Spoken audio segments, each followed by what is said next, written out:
from Ozcraft. Today I'm going to show you guys how to make this world's smallest fidget spinner which spins pretty well. And I'm going to compare between the $3 fidget spinner and the $20 fidget spinner. Now join me guys. Now I have the $3 fidget spinner which is lightweighted. It makes it spin like 1.5 minutes.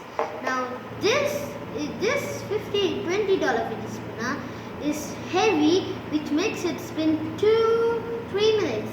Now we can cut. This is cooler, but even the cooler is we can unscrew these and customize these. Now this is the trio spinner, which makes it spin balanced. Okay. This is the two-sided fidget spinner.